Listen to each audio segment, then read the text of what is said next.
大家好，我是萨姐。今天我们来敲黑板，聊一聊蛋白的打发。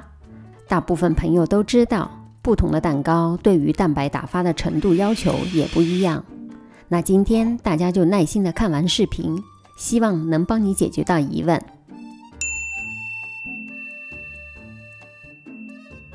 鸡蛋可以分成4个级别：小号、中号、大号和超大号。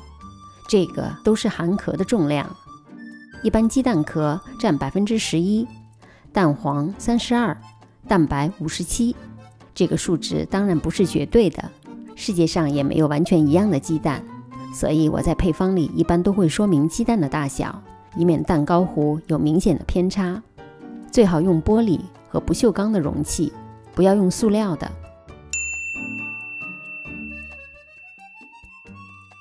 冷藏的蛋白打发稳定性更高，气泡也更细腻，但事实上蛋白在21到23度左右最容易打发，所以分离后的蛋白可以在室温下放置半个小时，有助于蛋白打发成最蓬松的状态。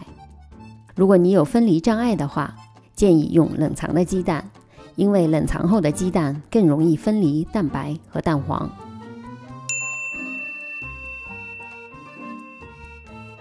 现在我们来看看蛋白的正常打发。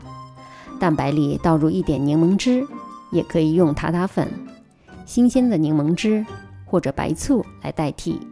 因为蛋白本身是碱性的，加入少量酸性的物质，可以帮助稳定蛋白的打发。先中高速打发，将蛋白打成粗泡，还可以流动的状态。加入1/3的细砂糖，继续中高速打发，搅拌器沿着盆壁边缘顺时针搅拌，另外一只手可以反方向转动盆，这样就可以均匀的打发。加入另外1/3的细砂糖，转成棕素，蛋白霜变得细腻有光泽，开始出现细纹，提起有个大弯钩状，这就是我们说的湿性发泡。一般做不开裂的蛋糕卷、古早蛋糕、轻乳酪蛋糕或者天使蛋糕，部分的慕斯蛋白基本就是这个状态。加入余下的细砂糖，低速搅拌，不断观察状态，先进入中性发泡，就是我们说的在湿性和干性之间的状态。提起搅拌头，是个比较坚挺的小弯钩状，这时候把盆翻转也不会留下，而且蛋白霜看起来很细腻有光泽。一般做中空模的戚风蛋糕、纸杯蛋糕都可以打发成这个状态。这时候继续低速搅拌大约半分钟，就进入了另外一个状态，干性发泡。提起搅拌头，是个坚挺的直立状态。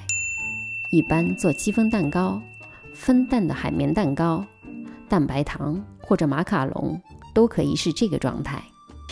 继续打发的话，蛋白就会慢慢失去光泽，开始成团，变成棉絮一样。